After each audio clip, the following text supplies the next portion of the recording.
Ivory cardstock catches the late afternoon sunlight streaming through my kitchen window. My fingers trace the embossed gold lettering. Brielle and Marcus. 9 years of love. I arrange the invitations in neat stacks across my kitchen island, each one addressed and stamped, ready for tomorrow's mail run. 62 invitations to celebrate what took us nearly a decade to formalize. My phone rings. Mom's photo flashes on the screen, her Christmas portrait, perfect hair, perfect smile. I answer while sliding another invitation into its envelope. Hi, Mom. Brielle. Just checking in on my beautiful bride-to-be. Her voice carries that sing-song quality she reserves for what she considers special occasions. How are those invitations coming along? Just finishing up. I hold one to the light, admiring the shimmer of gold against cream. They turned out better than I expected. I'm sure they're lovely, honey. A pause. Her tone shifts, almost imperceptibly. Listen, there's a small issue we need to discuss. My stomach tightens. With Mom, small issues are rarely small. What's going on? She clears her throat. We need you to cancel your party. We're having Tyler's graduation BBQ that day. The invitation in my hand suddenly weighs 1,000 pounds. What? Mom, our date has been set for months. The venue is paid for. My voice sounds distant even to myself. Well, honey, these things happen. Her words breeze past my objection. Tyler finally finished his associate's degree. You know how hard he's worked. 2 years for a 1-year program. 3 different majors. My parents footing every bill. Let me talk to her. Dad's voice rumbles in the background before he comes on the line. Brielle, your brother finally finished his degree. This is important. My engagement is important too, Dad. You can reschedule. It's just an engagement party. The wedding's the main event anyway. Just an engagement party. 9 years condensed into something disposable. I stare at the 62 addressed envelopes. Postage paid. RSVPs included. The hours spent with Marcus choosing the perfect wording, the perfect paper. Our invitations are already sent, I say, my voice quiet but firm. We can't change the date now. Mom sighs dramatically as she reclaims the phone. You've always been so selfish when it comes to your brother. Why can't you ever consider his feelings? A familiar ache spreads across my chest. I reach for a glass of water, my throat suddenly parched. I'm not being selfish. We've had this date planned since January. Tyler just decided on his graduation party last week. Family comes first, Brielle. Dad's voice booms through the speaker. I picture him pacing their living room, face flushed with that righteous indignation he specializes in. You need to be the bigger person here. The bigger person. Always me, never Tyler. My fiancé is my family too. My hand trembles, but my voice holds steady. An image flashes through my mind. Empty seats in the auditorium at my college graduation. Magna cum laude. Engineering degree.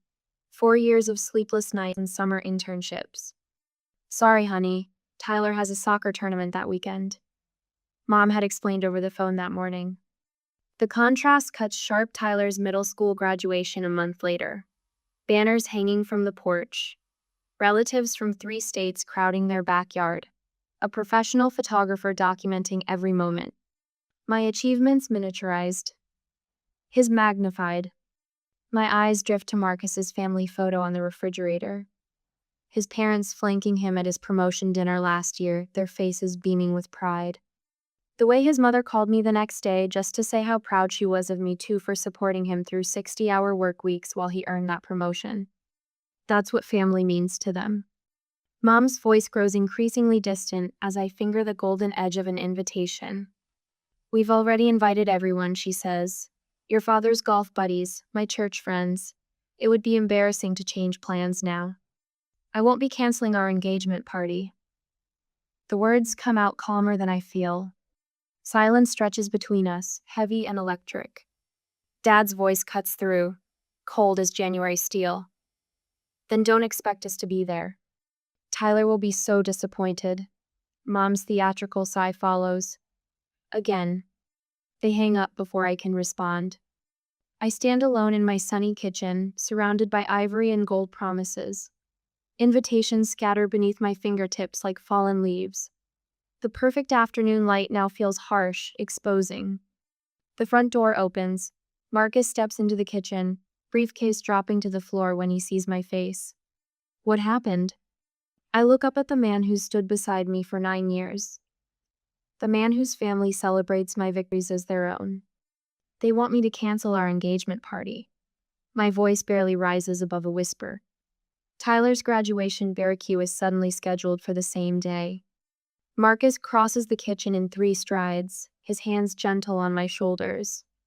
Would you cancel a celebration you've planned for years to accommodate someone else's last-minute event? Or would you finally stand your ground? And why does standing your ground always feel like a betrayal when family is involved? My phone buzzes against the kitchen counter like an angry hornet. It hasn't stopped for the past hour. I glance at the screen, another notification lighting up before the previous one fades. Aunt Susan. Sorry you're trying to ruin Tyler's big day. Your mother is devastated. Cousin James. Always thought you were the sensible one. Guess not. Uncle Robert. Family comes first, young lady. Very disappointed. Each message lands like a stone in my stomach. The phone buzzes again. I pull my hand back as if the screen might burn my fingers.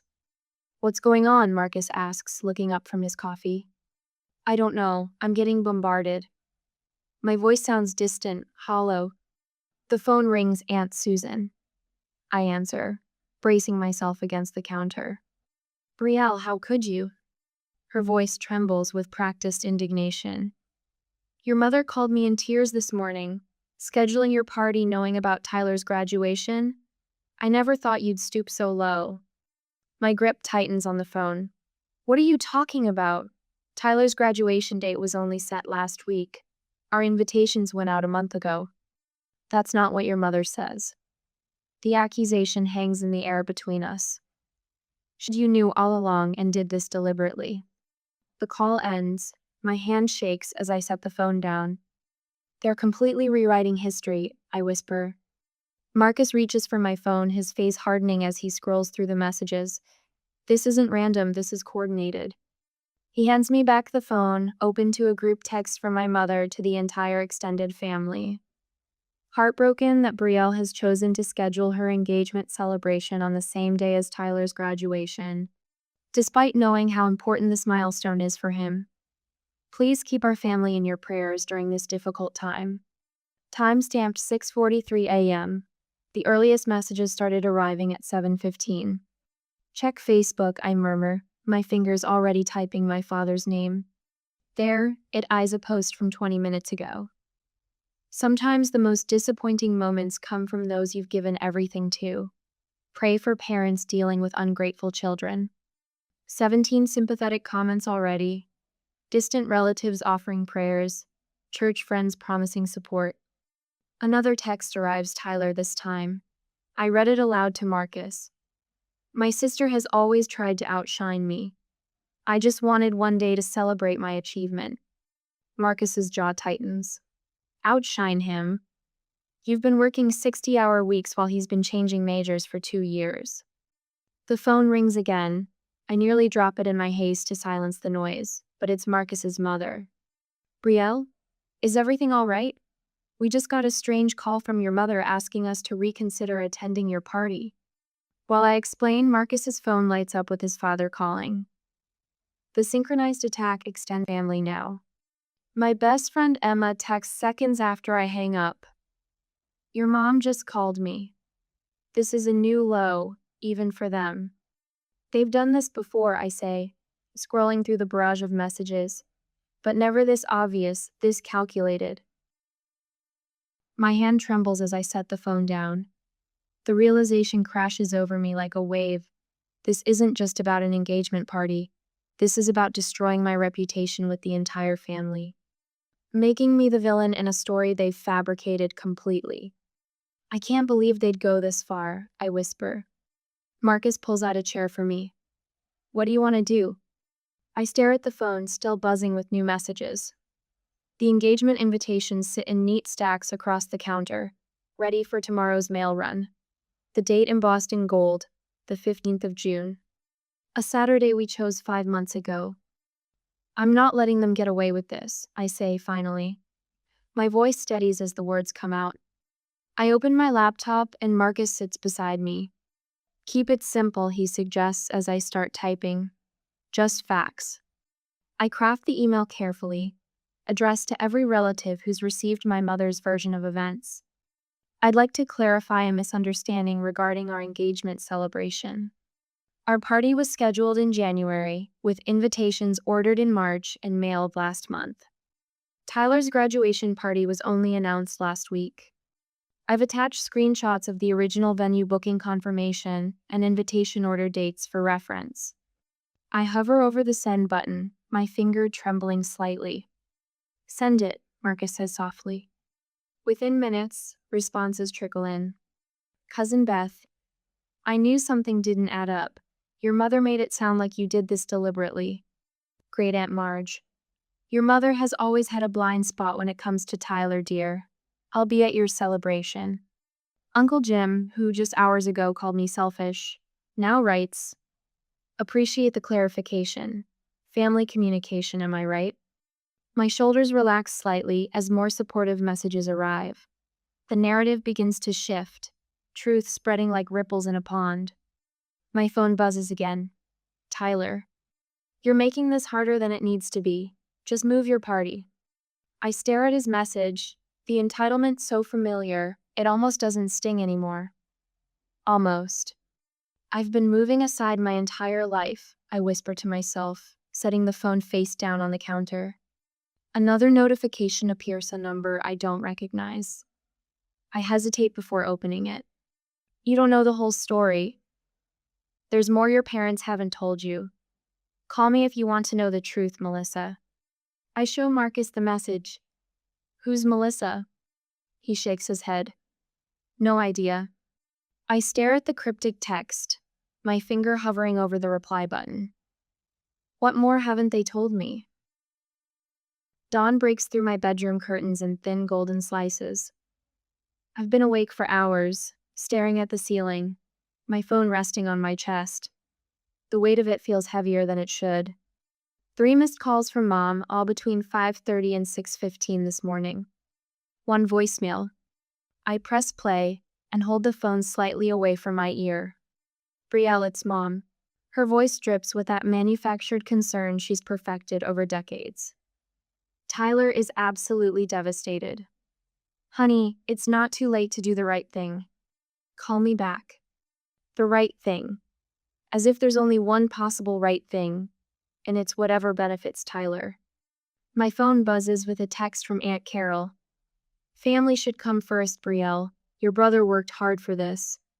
2 years for a 1-year program. The phone buzzes again. Uncle Steve. Your mother is beside herself. Is this really the hill you want to die on? The doorbell rings. I slip on my robe and pad down the hallway, my bare feet silent against the hardwood. Through the peephole, Tyler's face appears distorted and fish-eyed.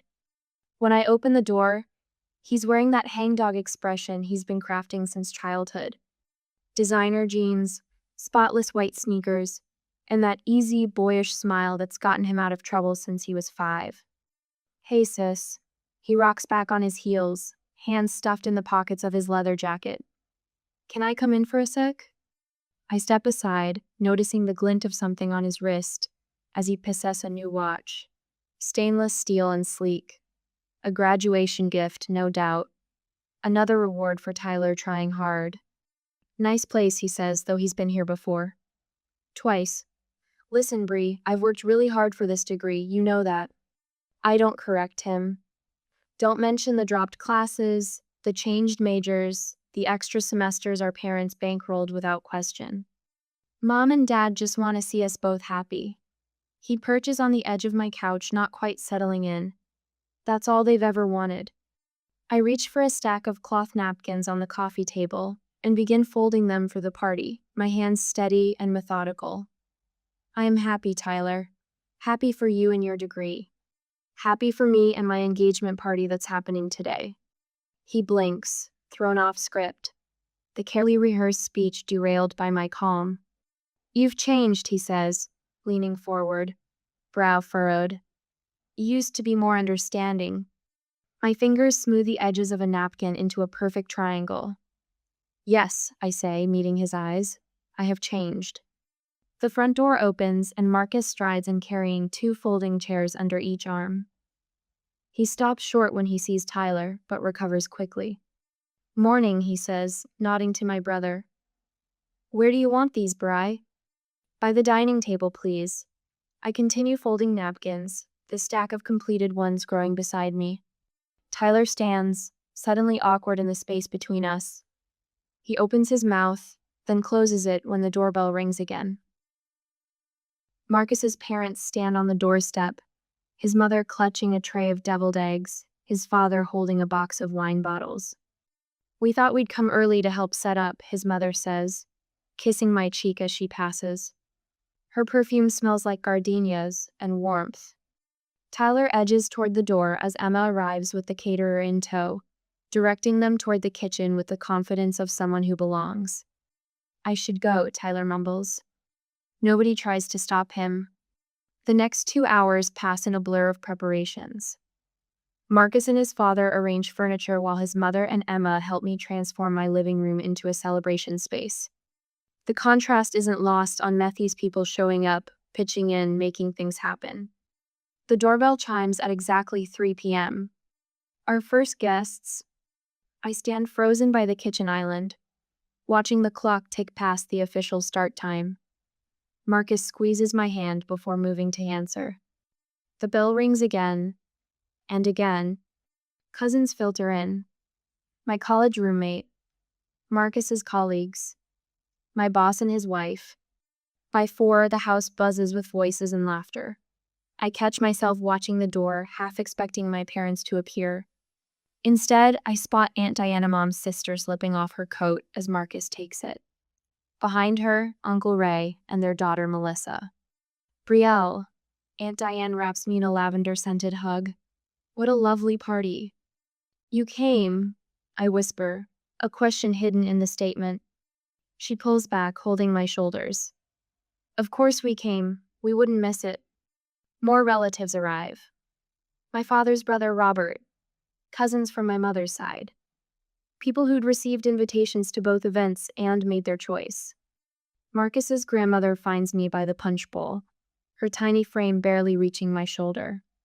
She takes my hands in hers, the paper-thin skin cool against my palm. I've waited years to see you this happy, she says, her voice like rustling pages. You deserve every bit of this joy. Something clicks into place inside me, a realization that I'm not missing anything by standing firm.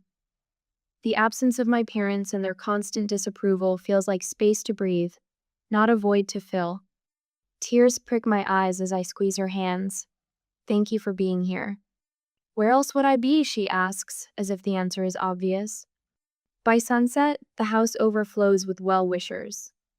Cousin James corners me by the fireplace, a plate of appetizers balanced in one hand. We stop by Tyler's thing first, he says, popping an olive into his mouth. Only a handful of people there. Your parents looked so uncomfortable, kept checking their phones and looking at the door. I nod, unsure what to say. This, he gestures around the room with his fork, is where the party is. They miscalculated.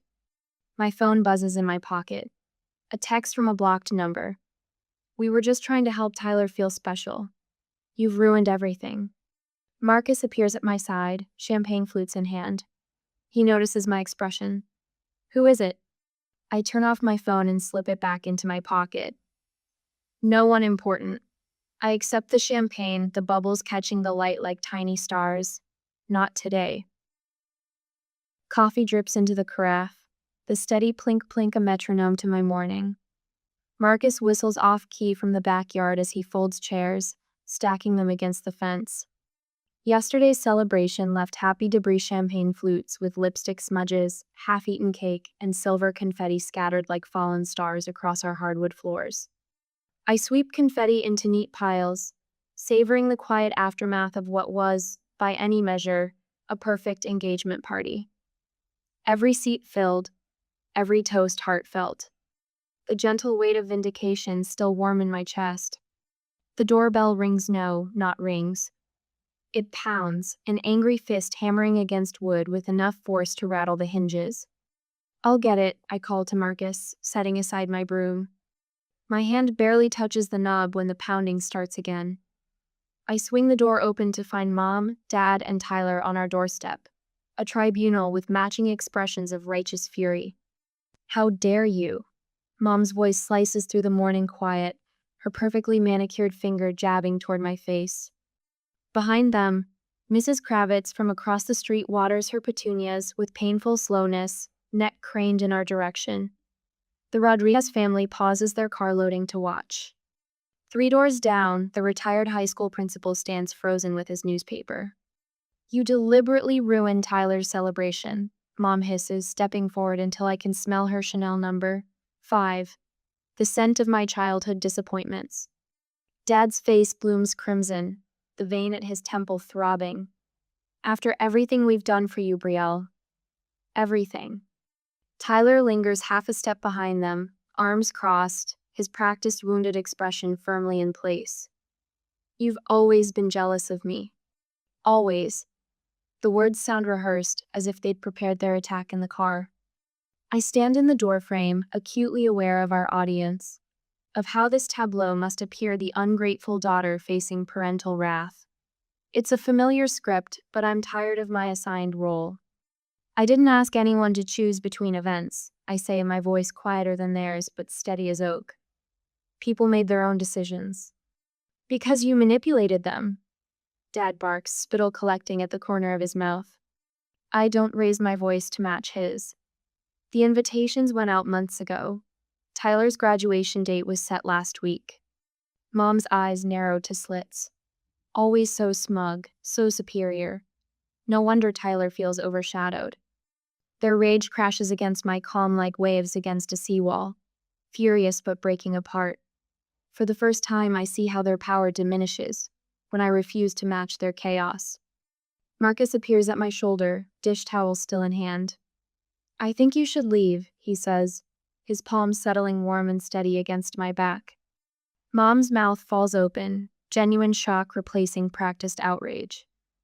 "This is between family." "I am her family," Marcus replies, voice level as prairie land. Dad steps forward, chest puffed. "Now listen here, young man." "No." The word leaves my lips with surprising force. "You listen. You've said your piece. Now leave." Tyler abandons his silent vigil. "See, she always does this. Thinks she's better than everyone." The neighbors don't even pretend not to watch now. Mrs. Kravitz has abandoned her watering can entirely. "Leave now," I say, pulling my phone from my pocket. "Or I'm calling the police." Mom gasps, hand fluttering to her throat like a wounded bird. "You wouldn't call the police on family." My thumb hovers over the emergency button. "Watch me." The 3 of them stare, frozen in disbelief, as if I've suddenly started speaking in tongues. "She's bluffing," Tyler mutters, but uncertainty creeps into his voice. I press the first digit. "This isn't over," Dad growls, backing down our front steps. "You've always been difficult, Brielle, even as a baby." "You'll regret treating family this way," Mom adds, her voice trembling between anger and tears. They retreat to their Lexus, hurling final barbs that fall short of their target. I stand unmoved until they drive away, neighbors slowly returning to their Sunday activities now that the show has ended. 4 hours later, my phone chimes with a text from Mom. "We were just trying to cheer Tyler up. His girlfriend left him last month. You could show some compassion." I show Marcus the message, my finger hovering over the reply button. "Are you going to respond?" he asks. I set the phone down, screen dark. No. There's power in that simple word, no explanation. No justification, no engagement. We spend the afternoon in peaceful silence, finishing our cleanup, the house gradually returning to normal. A week later, the doorbell rings again, not a pound this time, but a tentative press. Mom stands alone on our doorstep, her expression carefully arranged into contrition. "Things got out of hand," she says when I open the door. "We shouldn't have come at you like that." I wait, sensing the qualification that hangs in the air between us. "But," she continues right on cue, "you also owe us an apology for embarrassing us in front of the neighbors, for threatening to call the police, for not understanding about Tyler's situation." I study her face, the face I once searched for approval in every audience, every graduation, every achievement. "No," I say quietly. "I don't think I do." Her lips press into a thin line. "You'll regret this attitude when the wedding comes." The threat hangs between us, but its sting has dulled with repetition. I close the door gently, leaning my forehead against the cool wood. Behind me, the phone rings. Marcus answers from the kitchen. "It's my parents," he calls. "They want to talk to both of us." I close my eyes, wondering what new boundary will be crossed, what new battle line drawn. The war for my independence, it seems, has only just begun. Marcus's parents arrive just before noon. Their car pulls into our driveway at precisely 11:47. Richard still operates on military time from his Navy days. Through the kitchen window, I watch them emerge, faces drawn with concern I rarely see on their composed features. "They look worried," I say as Marcus opens the door. Eleanor embraces me before I can finish my greeting. Her perfume, the same Estee Lauder she's worn since the 80s, envelopes me like a shield. "Your parents came to our house last night," Richard says, not bothering with preliminaries. His white mustache twitches, a tell I've learned signals suppressed anger. Eleanor pulls back, smoothing her cardigan. 10 o'clock. No warning call. "What?" Marcus's hand finds my shoulder. "They showed up on our doorstep," Richard continues, accepting the coffee I offer. "Said they needed to talk about the wedding." My stomach knots. "I'm sorry." "Don't you dare apologize." Eleanor's voice carries an edge I've never heard directed at me. "We're not upset with you." "What did they want?" I ask, though I already know. Richard sets his mug down with military precision. "New allies. They figured if they couldn't convince you, they'd recruit us." "They spent 20 minutes explaining how you've turned against family." Eleanor shakes her head, silver's bouncing. "They praised Talerth's good son who still lives at home, calls every day, attends church with them." The cup trembles in my hand. "And you believed them?" "Brielle." Richard's eyes the same warm brown as Marcus's lock onto mine. "We've known you 9 years. We see who you are." My throat tightens. Eleanor takes the seat beside me. "They suggested we both withhold wedding support." She reaches for my free hand. Can you imagine? The audacity. "What did you say?" Marcus asks. Richard laughs a sharp bark that makes me jump. "I told them we support your decisions completely. That family doesn't manipulate family." Richard was quite direct. Eleanor's lips quirk upward. "I believe the phrase emotional blackmail was used." "Then we called you immediately," Richard adds, "though it was late, so we waited till morning." A laugh bubbles up from my chest, surprising me. It's been weeks since I felt anything but dread when thinking about family. Marcus joins in, then Richard's deep rumble, and finally Eleanor's musical trill. The kitchen fills with the sound, washing away some of the heaviness I've carried. When the laughter fades, I rise from the table. "I need to show you something." In my home office, I unlock the bottom drawer of my desk. The leather-bound journal inside has accumulated entries for nearly 15 years. I've never shown it to anyone, not even Marcus. "What's that?" Eleanor asks as I return. "Evidence." I open to the first page, dated from my high school graduation. My neat handwriting documents the cancellation of my graduation dinner because Tyler had a baseball game. Page after page chronicles a pattern. Tyler's failed screenwriting business, funded by my parents to the tune of $40,000. My magna cum laude graduation, attended by only my cousin Emma because Tyler had a soccer tournament.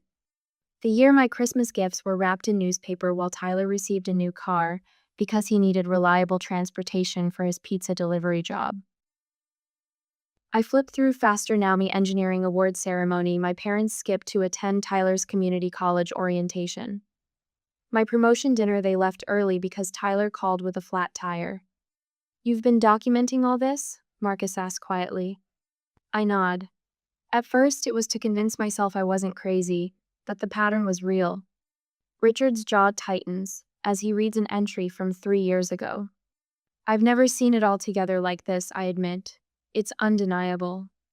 Eleanor squeezes my hand. "What will you do now?" My mind is suddenly startlingly clear. I'm meeting Mom for coffee tomorrow at the Bluebird Cafe. Public setting, Richard notes with approval. Smart. She thinks it's reconciliation. I close the journal. She's wrong. I picture my mother sitting across the table, expecting apologies and compromise. But for once, the calm settling over me isn't forced or fragile. I'm bringing this. I tap the journal. It's time she sees what I've seen all along. Are you sure? Marcus asks. But his tone tells me he already knows my answer. I nod. No more pretending. No more accepting that I deserve less consideration than Tyler. The next afternoon, my mother's face brightens when she spots me entering the cafe. She's already ordered chamomile tea with honey, her afternoon ritual since the 70s.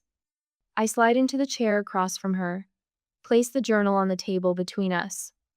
"I'm so glad you called, honey," she begins. "I knew you'd come around. This is why I won't apologize." I push the journal toward her. Her smile falters. "What's this?" 15 years of evidence.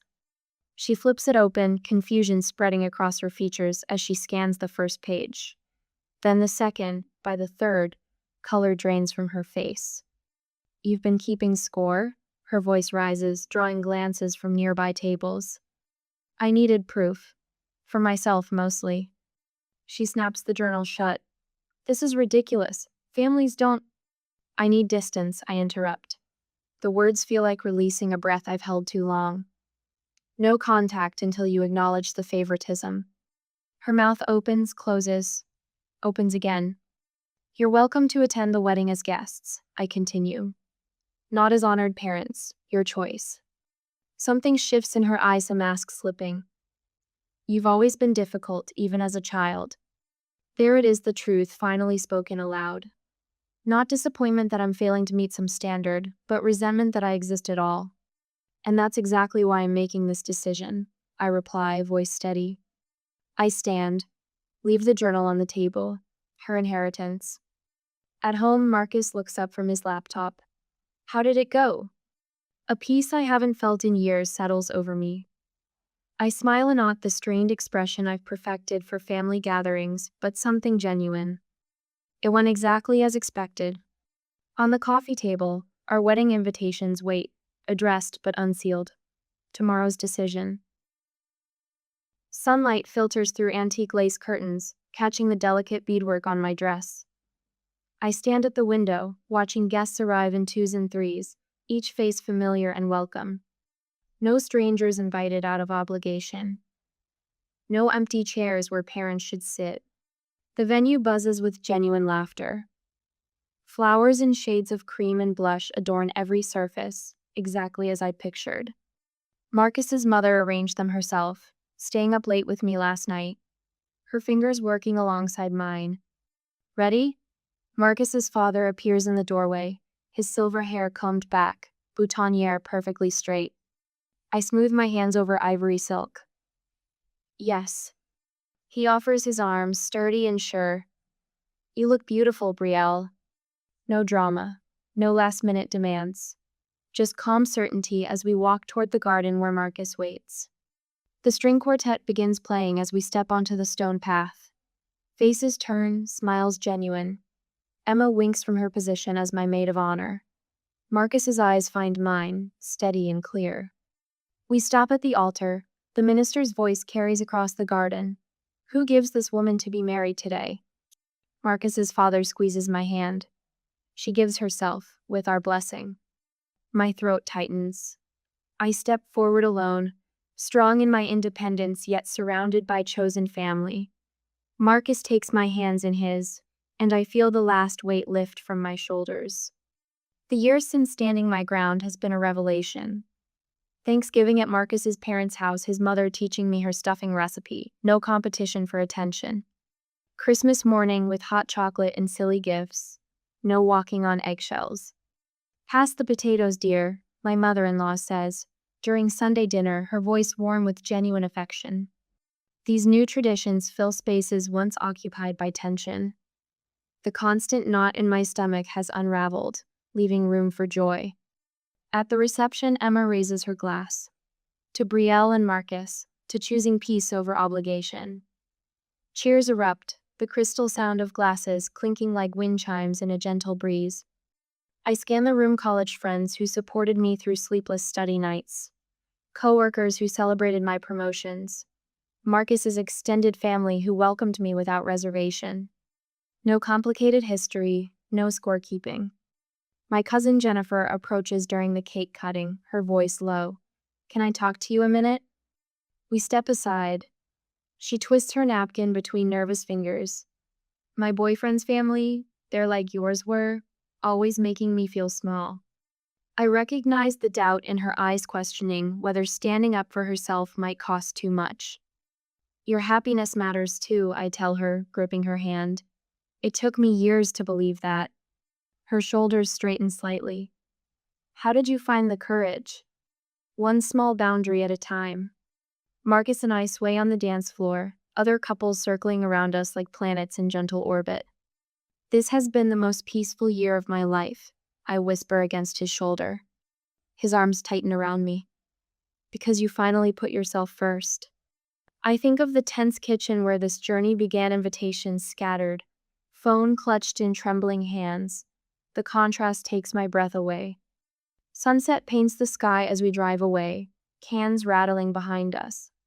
I turn for one last look at our celebration, joyful faces waving from the steps. "Sometimes the family you choose is more valuable than the family you're born into," I say, more to myself than to Marcus. He takes my hand across the console, and the road ahead stretches clear and unburdened. 1 year later, I arrange photographs in our wedding album. Each image captures genuine connection, laughter during toasts, quiet moments of reflection, jubilant dancing. My hand rests on the last empty page, ready for new memories. The weight of obligation no longer shadows each celebration. Cutting toxic family out was the best gift I ever gave myself. The gift of peace, of genuine connection, of truth. Far better than staying where I was never quite enough.